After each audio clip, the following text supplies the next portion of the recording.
Hello, family. God bless you all. Today, 31st of December 2025. Today, of course, is a very special day.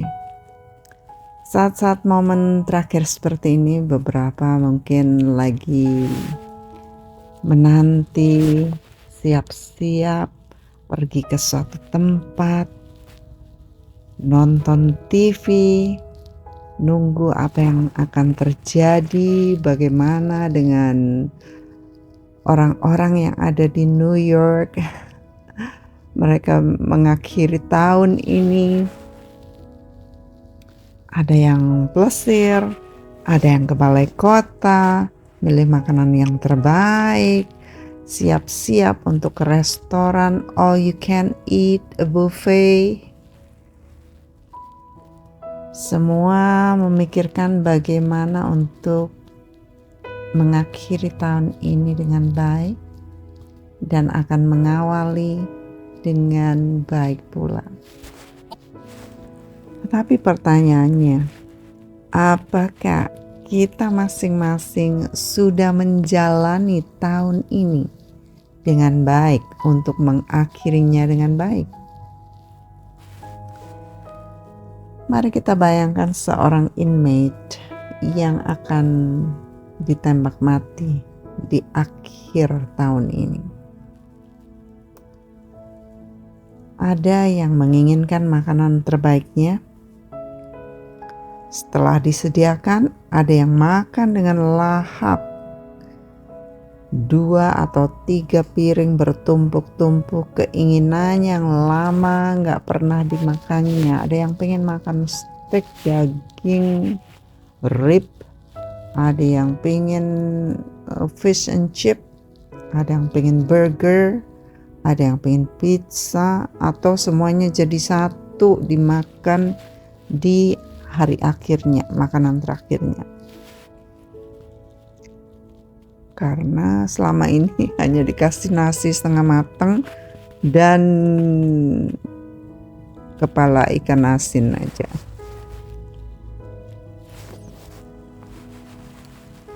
Tetapi bayangkan juga ada yang sudah minta full menu tapi gak bisa makan.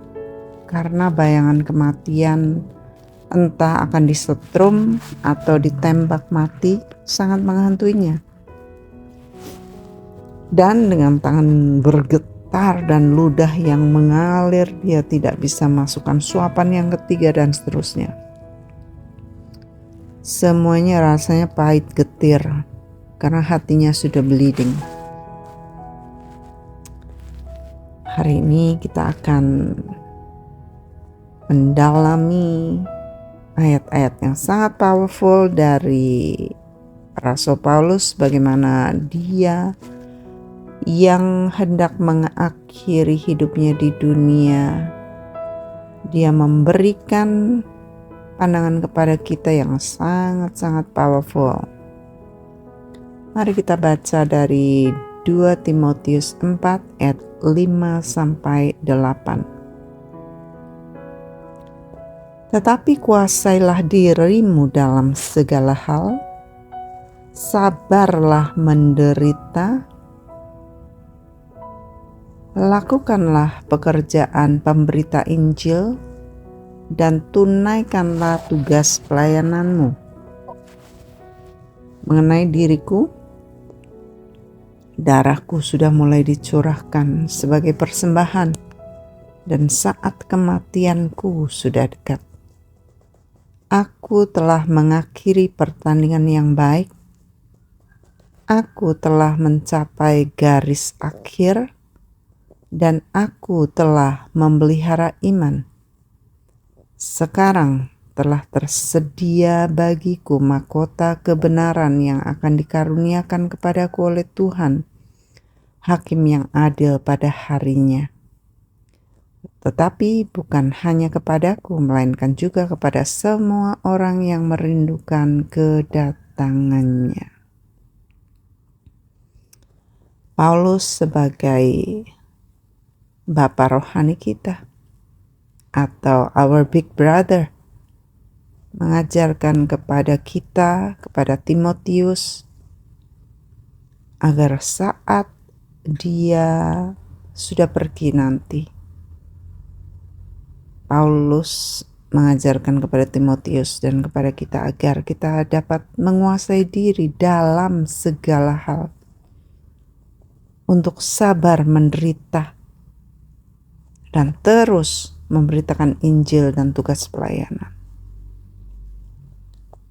Dan dia memberikan contoh bahwa dia telah mengakhiri pertandingan dengan baik. Caranya, dia mencapai garis akhir dengan memelihara iman.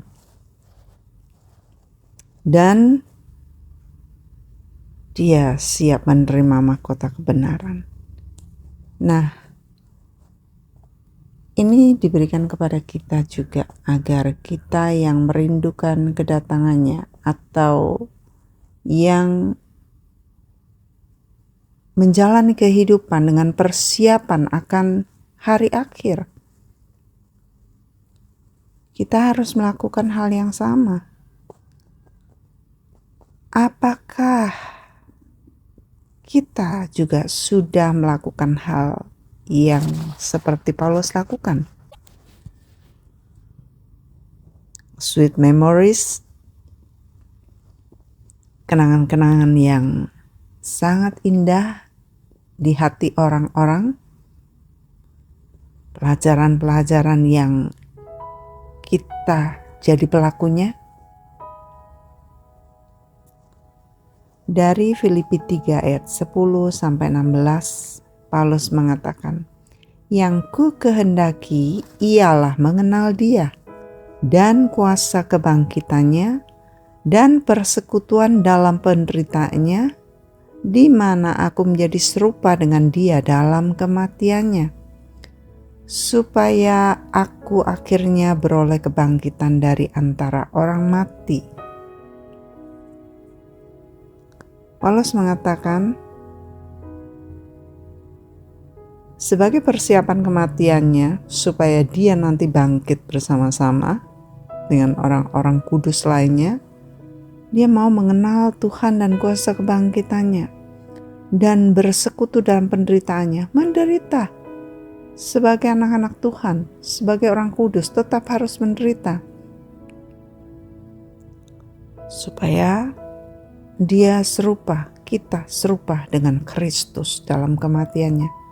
Lalu yang dia lakukan bukan seolah-olah aku telah memperoleh hal ini atau telah sempurna, melainkan aku mengejar. Jadi Paulus berlari. Dia belum menangkapnya, tetapi cara berlarinya adalah dia melupakan apa yang ada di belakangnya, mengarahkan diri kepada tujuan, berlari-lari kepada tujuan, yaitu panggilan surgawi. Saudara, ketika kita mengakhiri kehidupan, kita berharap bahwa kita melayani dan mengasihi lebih, bukan? Kita bisa ketawa lebih lagi. Kita meluangkan waktu dengan keluarga lebih lagi daripada kita kerja banyak di luar, capek, banyak di jalan, ketemu teman-teman banyak, nongkrong dengan tetangga, tetapi kurang dengan keluarga. Nonton sosmed lebih banyak daripada main-main dengan adik kakak atau dengan keluarga. Atau kita juga bisa hidup dengan baik. Artinya kita bisa loved or serve more, laughed harder, lived better. Tetapi pertanyaannya, bagaimana kita yang masih ada atau sisa hidup ini mendesain kehidupan kita untuk live better, untuk hidup dengan baik?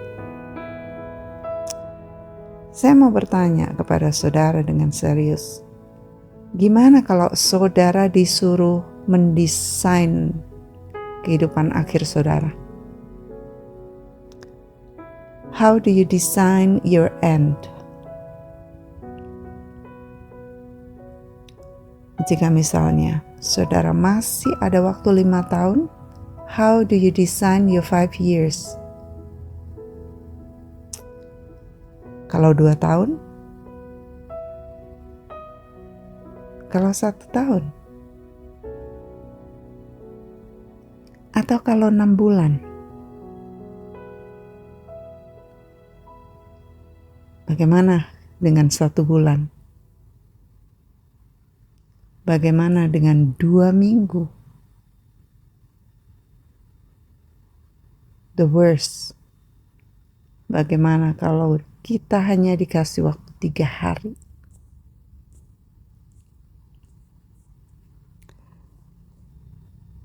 Kita nggak pernah tahu, saudara. Tetapi jikalau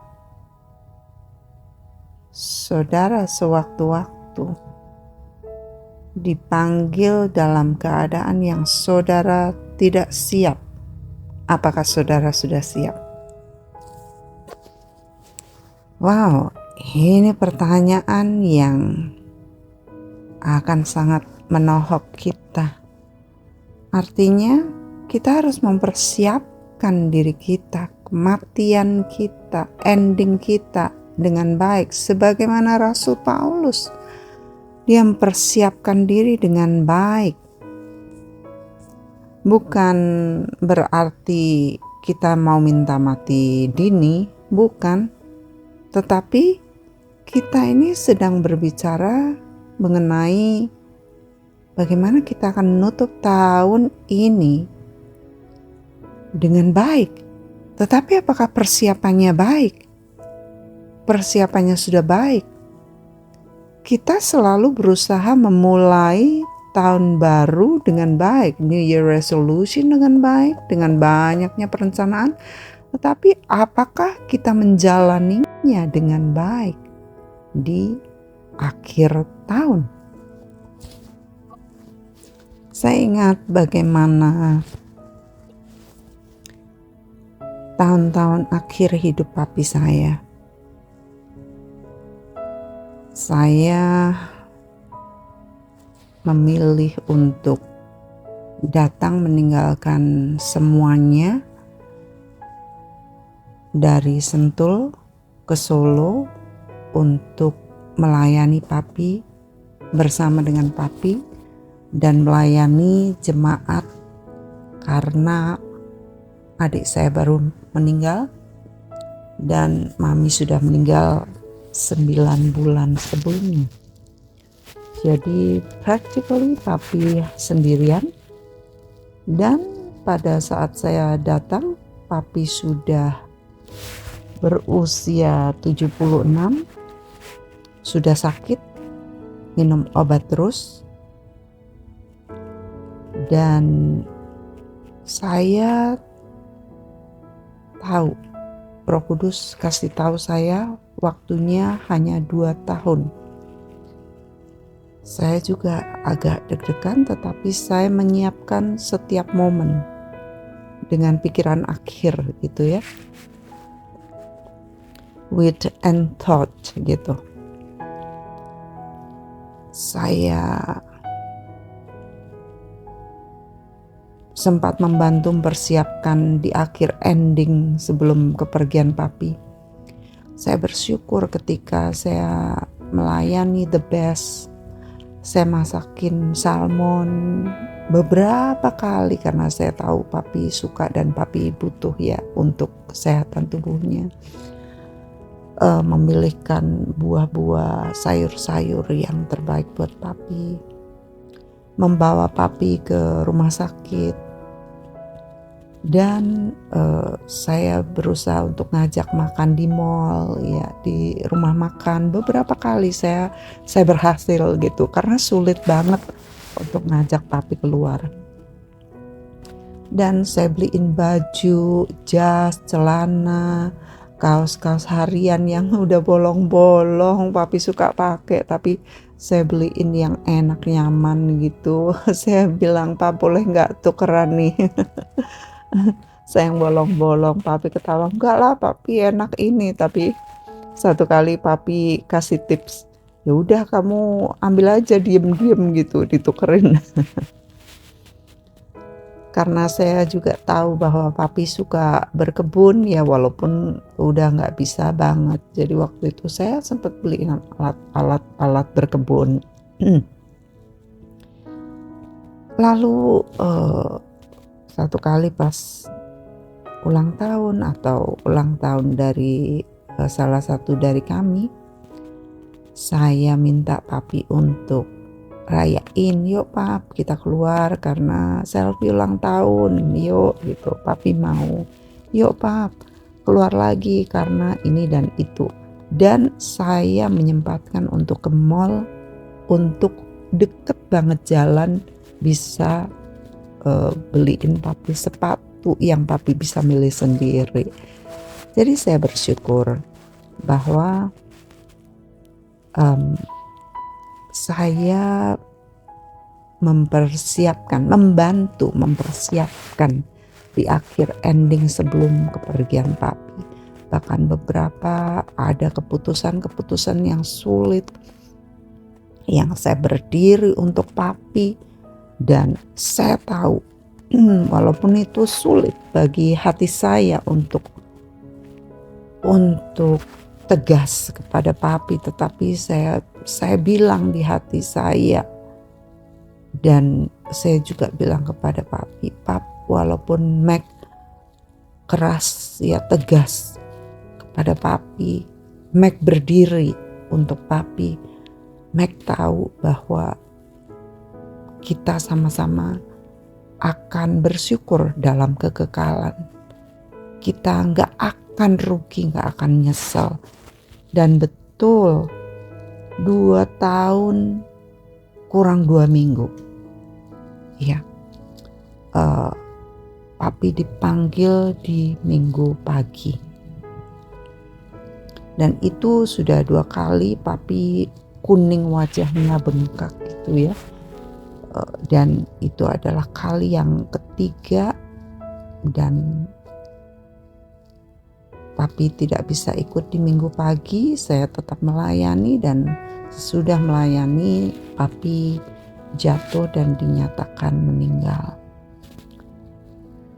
Saudara, dalam berbagai cara, berbagai jalan, kita tentunya ingin mengakhiri setiap tahun dengan baik. Walaupun ada yang di tengah jalan tidak berlari, tidak serius seperti di awal, ya nanti di tahun 2026 kita membuat New Year Resolution, kemudian kita berharap kita bisa lari. Nah, kita akan terus lari, jangan sampai kita nge-slow ya. Tuhan Yesus sendiri mengakhiri hidupnya dengan luar biasa. Dia mengakhirinya hanya untuk kita manusia. Dia hanya berpikir untuk kita. Dia miskin, menjadi miskin supaya kita menjadi kaya. Dia membawa dosa kita di tubuhnya agar kita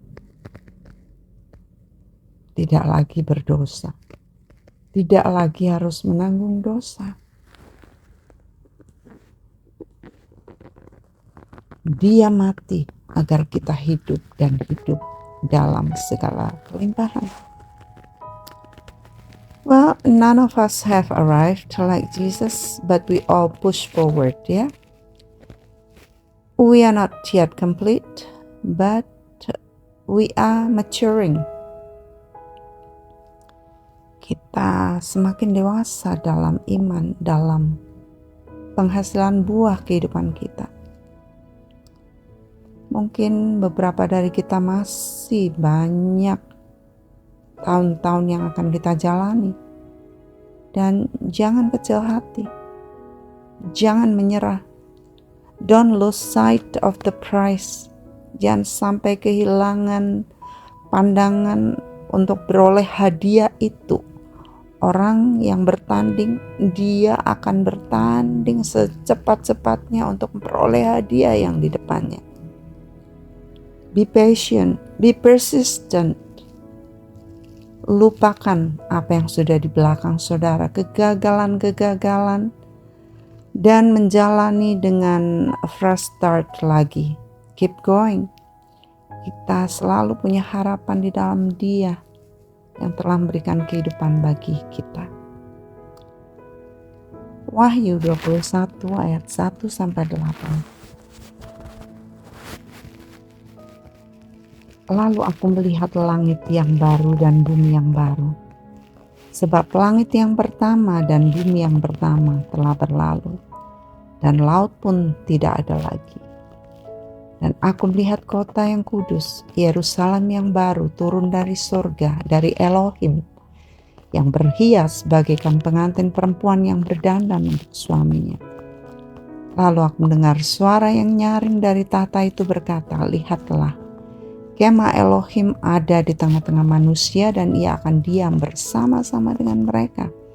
Mereka akan menjadi umatnya dan ia akan jadi Elohim mereka. Dan ia akan menghapus segala air mata dari mata mereka. Dan maut tidak akan ada lagi. Tidak akan ada lagi perkabungan atau ratap tangis atau duka cita. Sebab segala sesuatu yang lama itu telah berlalu. Ia yang duduk di atas tahta itu berkata, lihatlah, aku menjadikan segala sesuatu baru, dan firman-Nya, tuliskanlah, karena segala perkataan ini adalah tepat dan benar. Firman-Nya lagi kepadaku, semuanya telah terjadi. Aku adalah Alfa dan Omega, yang awal dan yang akhir. Orang yang haus akan kuberi minum dengan cuma-cuma dari mata air kehidupan. Barang siapa menang, ia akan memperoleh semuanya ini, dan aku akan menjadi Elohimnya, dan ia akan menjadi anakku. Tetapi orang-orang penakut, orang-orang yang tidak percaya, orang-orang keji, orang-orang pembunuh, orang-orang sundal, tukang-tukang sihir, penyembah-penyembah berhala, dan semua pendusta, mereka akan mendapat bagian mereka di dalam lautan yang menyala-nyala oleh api dan belerang. Inilah kematian yang kedua. Saudara, pikiran terakhir kita harus mengarah kepada tujuan. Dan Dia adalah Alfa dan Omega. Barang siapa menang, ia akan memperoleh semua yang dijanjikan. Kita akan menjadi umat kesayangannya, dan Dia akan menjadi Elohim kita dalam kekekalan. Well, saudara, sebentar lagi kita akan mengakhiri tahun 2025 ini. Kita telah mengawali dengan sempurna, kita akan mengakhiri dengan sempurna. Dengan contoh Rasul Paulus dan dengan contoh Yesus Kristus. Mereka hidup bagi orang lain. Hidup dengan cara salib. Dan doa saya bagi saudara untuk mengakhiri tahun ini. Akhiri dengan senyuman. Akhiri dengan sukacita, akhiri dengan permohonan ampun kepada mereka-mereka yang sudah saudara lukai, yang melukai saudara, dan berterima kasihlah kepada Tuhan karena Dia siap memberkati saudara dan siap memasuki tahun 2026 dengan segala janji-janji yang Dia sudah berikan kepada saudara. God bless you all. I love you all family. Bye-bye.